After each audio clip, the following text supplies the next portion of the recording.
ભગવાનના સ્વરૂપને જ્યાં સુધી આપણે ઓળખીએ નહીં ત્યાં સુધી કોઈ કથાનો મર્મ રહેતો નથી. તો પહેલા તો ભગવાન કેવા છે? તો સત્ય સ્વરૂપ છે, આનંદ સ્વરૂપ છે.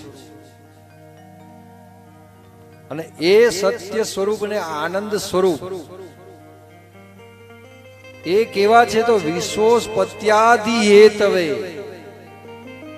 કે આખી જે વિશ્વ છે એ વિશ્વને ઉત્પન્ન કરવા વાળા વિશ્વોત્પત્યાદિ હેતવે, કે આ જગતનું સર્જન પણ એ કરે છે, સર્જનનું જે જગત છે જગતનું પાલન પણ એ કરે છે, અને આ જગતનો સંહાર પણ એ જ કરે છે. એટલે વ્યાસજીએ ટૂંકમાં જ કહી દીધું કે વિશ્વોત્પત્યાદિ હેતવે. અને પછી કહ્યું તાપત્રય વિનાશાય. ત્રણ પ્રકારના તાપ હોય ને આપણા જીવનમાં હોય છે, અને આ ત્રણ પ્રકારના તાપ જે છે ને એ આપણું જીવન તહેસ નહેસ કરી નાખે છે.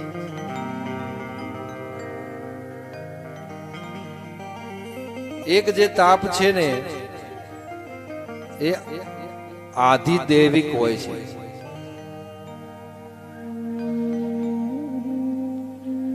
એક તાપ આધ્યાત્મિક હોય છે,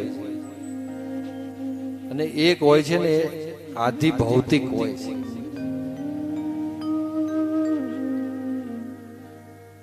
આધ્યાત્મિક તાપો હોય ને એમાં કેવું હોય કે તમારે ભજન ભક્તિ ભાવ બધું બહુ કરવું હોય, પણ ગૃહસ્થ જીવનની મોહ માયા એવી તમને વળગી જાય અને માયાની અંદર તમે એવા પરોવાયેલા રહો અને એ માયામાંથી તમારે બહાર નીકળવાની ઈચ્છા જ ના થાય, બહાર નીકળી જ ના શકાય.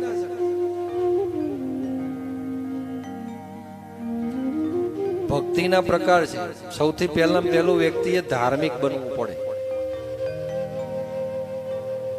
ધાર્મિક તમે બનો, પૂજા પાઠ હોમ હવન જ્યાં પણ થતું હોય ત્યાં બેસો, ત્યાં જાઓ, કલાક બેસો, અડધો કલાક બેસો. એટલે એમ કરતા કરતા થોડા ધાર્મિક બનો એટલે તમને એવું ઈચ્છા થાય કે હું નાની મોટી સત્યનારાયણ ભગવાનની કથાનું આયોજન કરું, બહુ મોટા માણસને ના બોલાવી શકું તો મારા સગાવાલા ઈષ્ટ મિત્રોને બોલાવું, અને એવી રીતે નાનું તમને કંઈક ધાર્મિક કાર્ય કરવાની ઈચ્છા થાય. શ્રાવણ મહિનો આવતો હોય તો યજ્ઞ કરાવવાની ઈચ્છા થાય. એટલે એ જે તમારી ધાર્મિક ક્રિયાઓ જે આગળ વધે ને, આ પહેલું સ્ટેપ છે. પછી તમે એ સ્ટેપમાંથી જ્યારે આગળ આવો ને પછી તમારે એમાં આધ્યાત્મિકતા આવે. તમારા ધાર્મિકતાનું સ્ટેજ જ્યાં સુધી પૂરું ના થાય ત્યાં સુધી તમે આધ્યાત્મિક જીવનમાં નથી આવી શકતા. અને જ્યારે તમે આધ્યાત્મિક જીવનમાં પ્રવેશ કરો છો ત્યારે તમે વાસ્તવિક સ્વરૂપ અને આ જગતને અને સ્વરૂપને અને પરમાત્માને ઓળખતા શીખો છો. પેલું તો તમે મૂર્તિ પૂજા કરતા હોય એટલે મૂર્તિમાં જ ભગવાનની દ્રષ્ટિ હોય કે ભાઈ ચલો આ મંદિર છે, મૂર્તિમાં પ્રાણ પૂર્યા છે.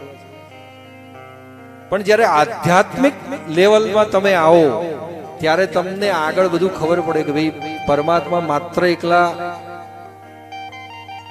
કોઈ મંદિર હોય તો મંદિરની અંદર આત્મ સ્વરૂપ થઈને બિરાજમાન નથી.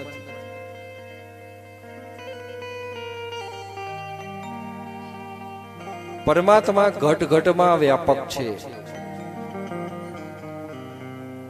આખા ઘટમાં જગતમાં એ પરમાત્મા વ્યાપ્ત છે. આપણા હૃદયમાં પણ પરમાત્મા વિરાજમાન છે.